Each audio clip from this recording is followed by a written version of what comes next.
Hello and welcome to today's episode of Authentic Achievements, where it's my absolute delight to be joined by the fabulous Dan J. Berger. Dan, welcome. Hi, thank you. I'm so looking forward to this. And as I know from our brief conversation in the green room, we can get stuck into a conversation quite quickly. So before we do, let me just share a little bit more about you with our audience. So sure. Dan is the author of The Quest, the definitive guide to finding belonging. He's the CEO of Assemble Hospitality Group, and he previously sold his software as a service company, Social Tables, for 100 million. He lives in Boise with his wife and daughter. And just that's a lot to have crammed in, Dan. So could you perhaps bring that to life for us a little bit more and tell us about how you got here? Yeah, sure. So given that it's a global audience, Boise is in Idaho, and Idaho is this Pacific Northwest state in the upper left of the United States. And to answer your question of how I got here, I think if I can answer in one sentence, it's that I'm adopted. And the reason I start with that is because adoptees, or at least my experience, really struggle with finding their sense of belonging. We're kind of told we don't belong from the moment we're in utero. And as a result,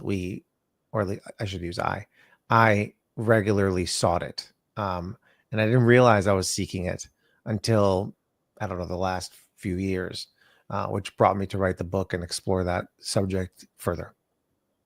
Wow. I mean, I can't begin to imagine how that must have felt, because we get our sense of belonging, don't we, from our parents, usually, hopefully, and the people that surround us. And I think sometimes we don't understand the impact we have on children, when we don't think about what's going to happen for them, what they're going to make it mean, when they get older. And we don't know. I think about this a lot with my little girl. I learned in my 40s that I need to go back and fix some of the things that I've been telling myself ever since childhood, because if you didn't go back and look at them, if you didn't go back and go, is that really true, or is that still true, or was it even ever true, then we continue with that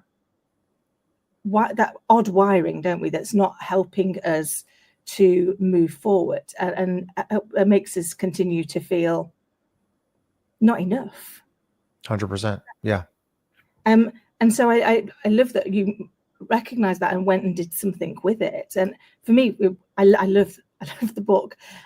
But for you, what is belonging? Yeah. So I'll start very literally and explain the definition that I use.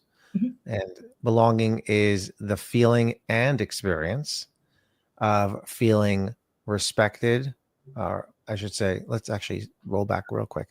Belonging is, first of all, a sense, and it's a sense because it's like our other senses. When we feel it, we don't just experience it. We don't just smell it. We don't just touch it. It's a feeling. It's the sense we have inside of us. Oh, I feel like I belong. A lot of people say that and they don't really think about that the intuitive nature of belonging. So belonging is the feeling and experience of being respected, valued, and seen in the environment we're a part of. And an environment can be social, but it can also be parasocial or other kind of less traditional paths to belong, because it can even happen when we practice our spiritual routines and so forth. And as it relates to belonging for me, when I say I didn't have a sense of belonging, I had, and you talk about these traumas that impact us, I would say, like most traumas, they're addressed, even if we don't kind of go to address them directly. We always have post-traumatic growth, and because we're humans and we learn to cope. So my coping mechanism, by not having a sense of belonging, meant that I went and didn't only do things for myself to make me feel like I belong, I also did it for other people. And that was a key piece of my company, for example, my last company, where even though we were a software company, and people are like, well, what the hell does that have to do with belonging? Well, the answer is that I was able to create that environment in the workplace, and that resulted in this 10x culture, which meant that everybody worked really hard and at the outcomes that we did because everybody felt like they belonged.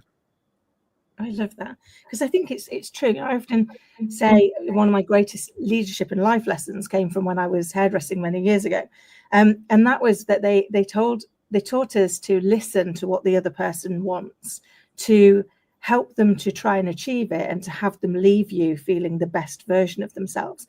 And that's because at our core, we all want to be listened to, understood, and respected. So we don't. I mean, we never disagree, but we don't disrespect. So I love that. Actually, that's also pulls into that. It is that belonging, isn't it? It's that feeling. I guess we all want to feel safe, and we feel safest when we belong. Would that be fair? 100%. And I talk about this framework that I put together, which is the 5 critical steps to creating a belonging culture. The first one actually is hospitality. And with hairdressers, it's probably very common. It's like, welcome. Do you want a cup of water? Sometimes they maybe even have champagne. And then you sit down and you get comfy, and they put up the seat in the right height. And it's that warmth that you get when you have a place that is hospitable. The next step is engagement, and engagement. The next step is safety. So you have hospitality, and then you have safety. And as a result, you have engagement that follows commitment, and that follows belonging. So hospitality leads to being safe. Being safe allows you to be engaged. Being engaged allows you to be committed. And once you are committed, you have belonging. And I would say that post-COVID, and we talked a little bit about COVID in the green room, post-COVID, not all companies want to feel, even before, but even more so after COVID, work has become a little more transactional. So work doesn't mean you have to create the sense of belonging. It's just be work. So it really depends on leadership and what they want to do in the workplace, and how much they want to dial up or dial down that feature, because it's not for everybody. Yeah, and you're right. There has been much more of a disconnect. But I think as human beings, we crave connectivity. We crave feeling like we belong.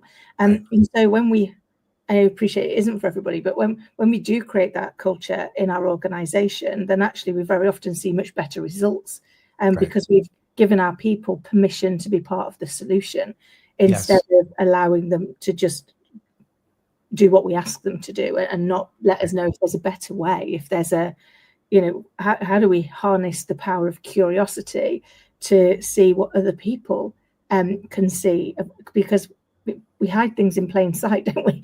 Well, the problems in our organization are usually because we've become blind to them. I just want to add to that. We've heard in so many workplaces, we hear the term individual contributor. That's a person without any direct reports. Yeah. And it's a bit it's not the best word for organizations that may want to create a sense of belonging, because it suggests it's one way. And the person is contributing. Okay. Well, a really great belonging experience is symbiotic. You have it, and then you get you show up, you get feedback that you belong. You're experiencing it, and then you feel it, and then you experience it more, and then you feel it more, and it's this positive snowball effect. So an individual contributor is a bit dismissive of our very important key players throughout the organization. So I don't have necessarily, it's 6 a.m. where I am, so I don't necessarily have an alternative to that phrase at this moment, but I'm sure your audience can be a little more creative as they listen. I love that. It's so true. There's so many sayings that we have in organizations that just don't help. One of the ones that always used to stand out for me, and I love what you said about individual contributor, but it always used to stand out for me was when they said we've got minimum standards. And I was like, please don't call them that. Because you get to the end of the day and you've worked really hard and you've done everything that's expected of you, and you get to go home and go, hey, Scarlett, guess what? Today when mummy was absolutely minimum. Yeah, right. You're not going to get, I said, why can't you call them standards of excellence and then just not accept anything less? It's a bit same same day, but you get that positive feeling, and to your point, that kind of belonging snowball. So I think there is a call for us to actually think about some of the terms that we use and seeing whether or not they actually bring joy, or actually they inadvertently, instead of acknowledging and recognizing the person, which I'm sure is why they originally came up with individual contributors, so that they could feel that recognition, but inadvertently, as you say, it kind of has become more dismissive than it has been empowering. And we'd love anybody in the audience who can think of a better term to write into us and let us know what it is, and maybe we can affect that change. Maybe we can give them something. Even just calling them teammates, like we don't have to communicate that a manager suggests they're managing, a teammate suggests they're part of the team. So it's silly nomenclature. And it's interesting, you said joy, and the book I wrote is really, it's not about belonging in the workplace. In fact, that's only the last chapter, which is kind of like a bonus chapter, and maybe even a manifestation of my next book. The 12 other chapters are about how each individual can find belonging in their own life. And for listeners, it's, they're probably maybe wondering, well, what does that have to do with work? Well, it's got two things to do with work, maybe three. The first one is that it's our responsibility to help our teammates have space for belonging outside of the workplace. We have to recognize that the workplace is a platform for belonging. We can make friends that go beyond that one line item in the resume. We can meet activity partners. We can get our self-esteem needs filled by getting recognized. So that's the first thing, is that employers need to recognize that belonging starts outside, and that's the safety net, because you don't belong once you're fired. So it's really misleading. And the second piece is that belonging, it's important to understand some aspects of belonging, even though it's a personal thing first, because then we can create environments that don't other people. And look, it's one thing to say we're not a culture of belonging. We're a high performing culture. We just care about, you being the best version of yourself and checking out at 5 p.m.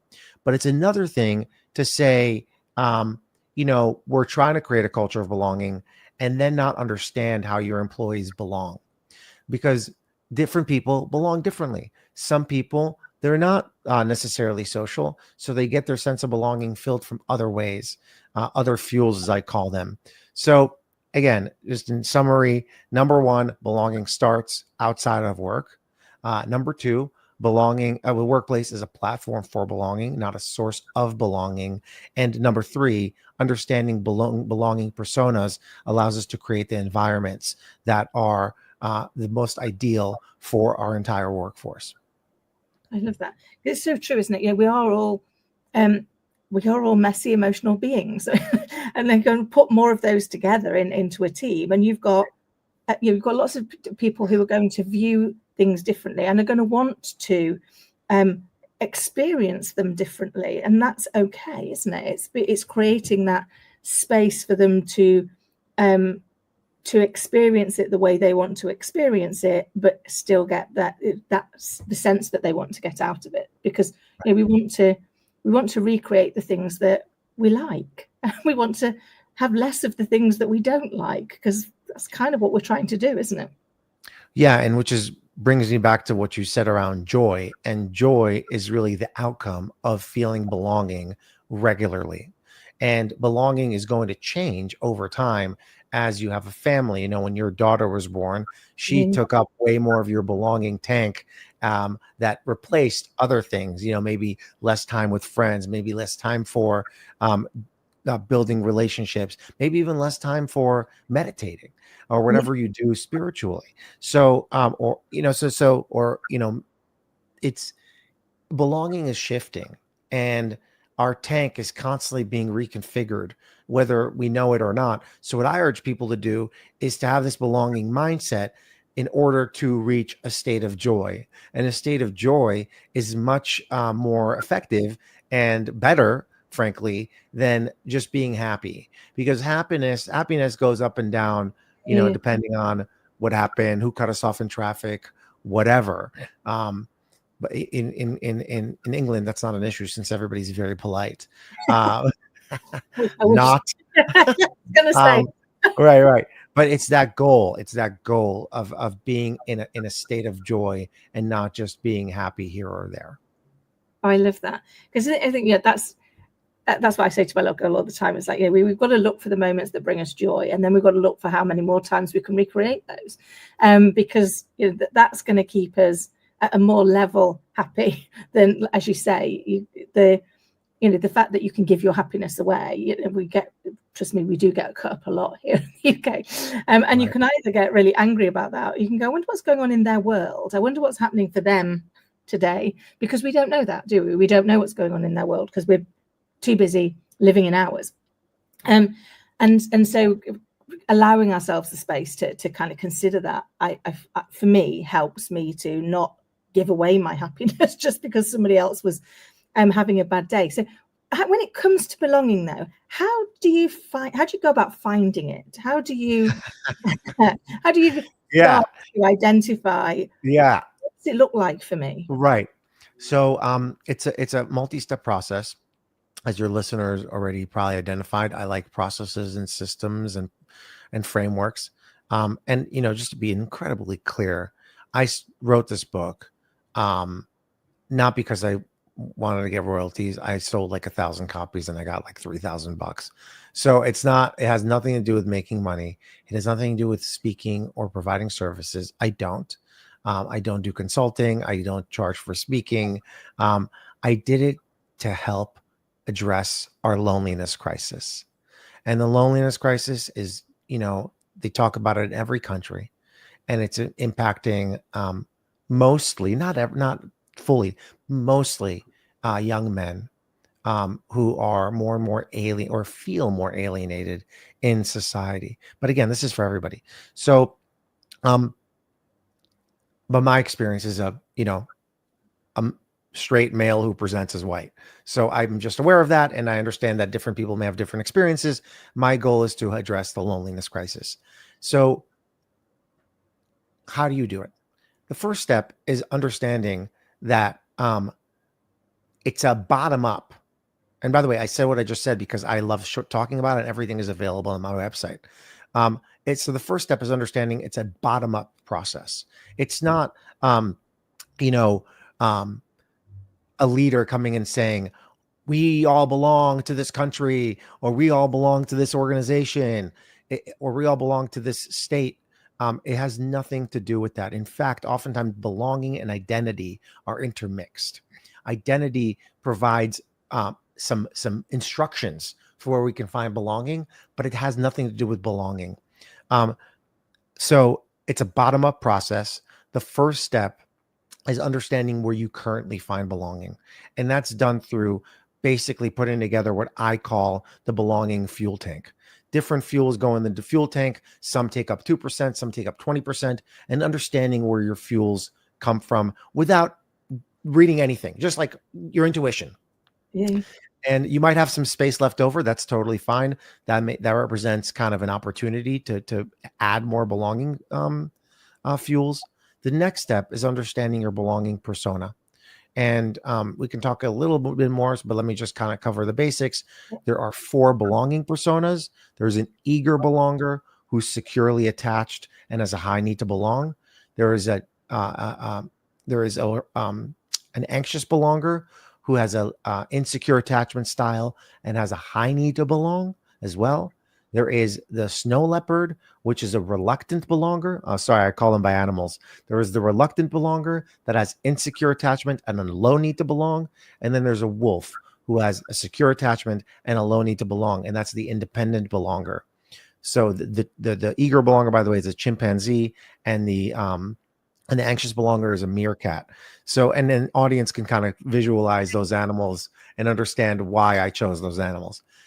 So that's a second step. First step is knowing where you currently belonging. Second step is understanding your fuel tank as it is today. Or excuse me, understanding what your persona is. And then the next step is then redoing the belonging tank based off your persona. And I tell you what fuels work with different personas. So it's redoing it, doing a version 2.0. And after that, it's really exploring these kind of new things. And again, constantly working on it in this positive feedback loop. And finally, I present in step 4, I present some skills to use in order to become even better at belonging. Those include rejection navigation, social cultivation, interest exploration. Those are all things you can do in order to become a better belonger. Oh, I love that.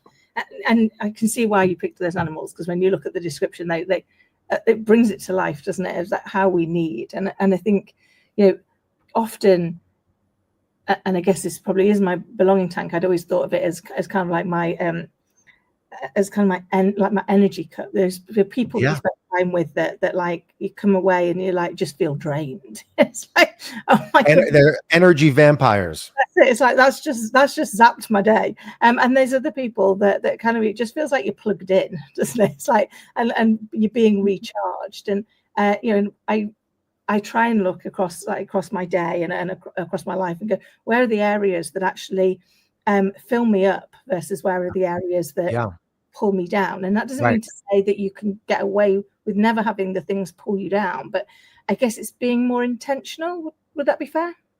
Yeah, and that's where rejection navigation comes in. It's a two-way street. It's first of all accepting rejection as a really important signal that you should do something else.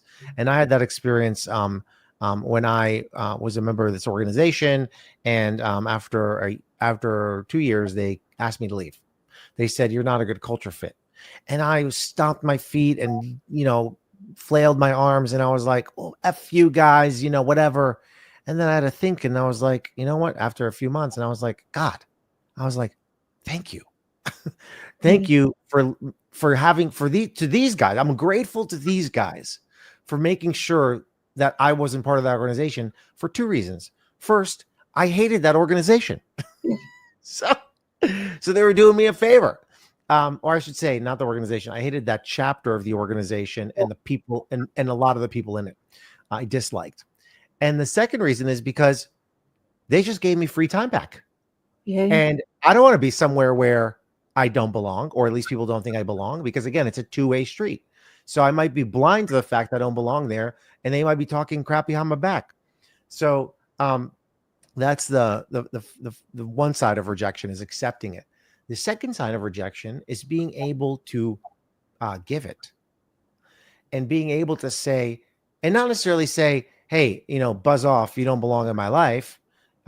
It's saying, it's just making the conscious decision to dial that back down a little bit. And, I don't like this whole like breaking up with friends thing is like kind of cool these days or whatever. I'm not down with that. But I just, spend less time with people and that's how I reject them. I reject the use of my time with them. So rejection navigation is a two-way street. It's so true, isn't it? Because we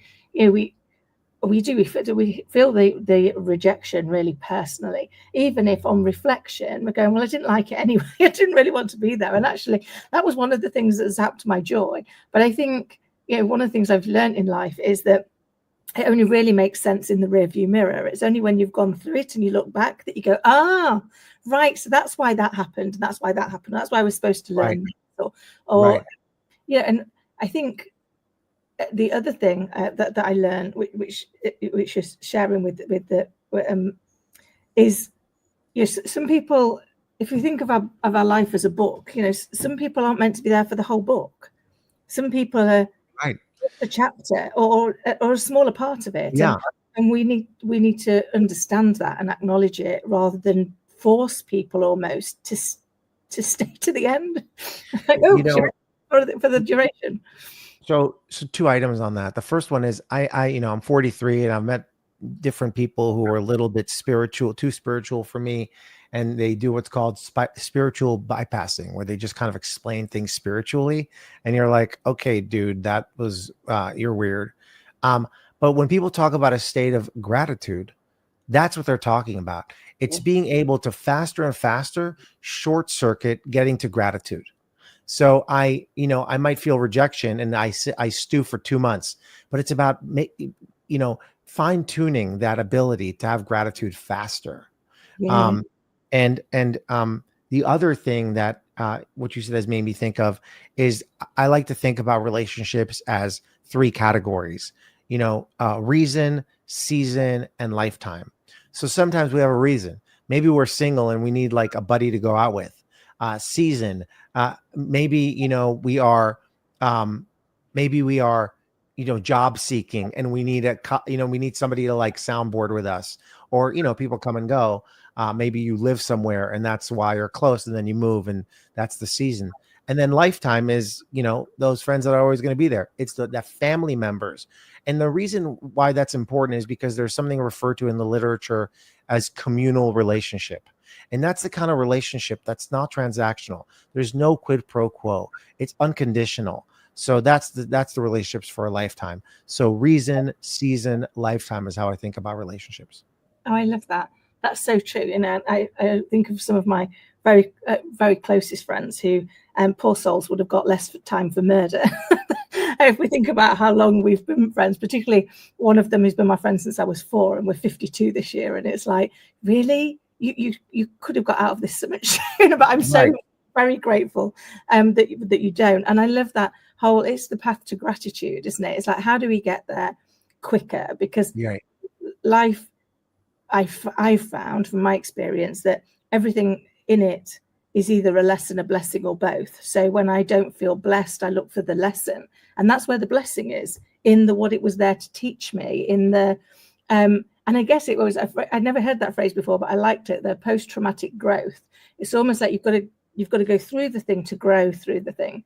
And so it's being able to be perhaps more open-minded to viewing what it is. And on that point, I think I call the belong, like there's this, I call it the three summits of fake belonging. And a lot of times we think we get belonging, but we actually don't. And the three types of belonging, fake belonging, peaks. The first one is what I refer to as hand-me-down belonging. And hand-me-down belonging is things that we do because our parents kind of told us to do it. The second one, or we've done it for a long time and we just kind of can't let go of it. The second one is misconceived belonging. It's where we think we get belonging, but we actually don't. And the third one is, I'm trying to pull it up because I forgot. And I will in a second. And the second is, drum roll, please, is nostalgic belonging. And it's kind of it. We try to get it because we remember what it was. We had it and we no longer have it. So, but we still try. So, in summary, the three summits of fake belonging are misconceived belonging. We think we belong and we don't. The workplace example I used earlier is a good example. The second is hand-me-down. We do it because like we were kids. In the United States, a very popular thing is like sports or like music. We still play the piano because it used to give us, this kind of sense of belonging to the musical notes. And then and the third is I always forget that one is nostalgic. Well, anyway, the three fake ones are misconceived, nostalgic, and hand-me-down. I love that. It's true. We do so much based on what we've always done, rather than reviewing it and going, just because I've always done it doesn't mean so I have to continue to do it. That's right. Make a different choice. Dan, which is, by the way, where a belonging mindset comes in, is just using that lens. It's just another lens. Because belonging, the need to belong scale, which I talk about in the book, is 1 out of 5, and different people have a different need to belong, but it's an independent psychological instrument that we can measure, and it's different than other personality measures. And different people have just different belonging needs, and it's okay. to not get belonging from the same thing, from the same from other people, as the same level as other people. I love that. Yeah. And it's a great point. It's okay that we all experience it in our way, and that we don't have to. I think, you know, in the particularly with social media and everything that's going on, we can spend so much time comparing ourselves to everybody else and finding ourselves lacking until we realize that success looks like, for me, could be very different to what success looks like for everybody else, because it's my journey, it's my choice. Right. And I stop trying to define it so that it fits in with everybody else, I can actually just start to experience it. Right. And that belonging mindset comes in because you then are trying to, you know, just constantly have a think, and, you know, do I belong here? Do I get my fuel tank filled here? If not, no worries. Let me kind of try something else. And a lot of people kind of go through the motions, and they forget to kind of like to think about that, or they don't know to think about that. Yes. So it's been such a fascinating conversation. I can't believe where the time's gone. Oh wow, yeah. How did that happen? Yeah. Before we go, could you share with the audience how they can get in touch with you and who you like to talk to? Yeah, I'd like to talk to anybody. I respond to every email, except for the spam. And to reach out to me, I'm Dan J, like in Joseph, Berger, Berger, .com, or Dan Berger without the J, DANBERGER, on all socials. Fabulous. And if anyone didn't have time to scribble all of that down, please don't worry, it is in the show notes below. So please just check that out and connect with Dan and continue the conversation. Dan, I really appreciate you having come on. I really enjoyed it. And thank you for sharing with us some real practical ways that we can get to understand our own belonging and therefore be more intentional with it. Thank you. And for everybody listening and watching, I hope you found it as insightful and inspiring as I did. And until next time, take care.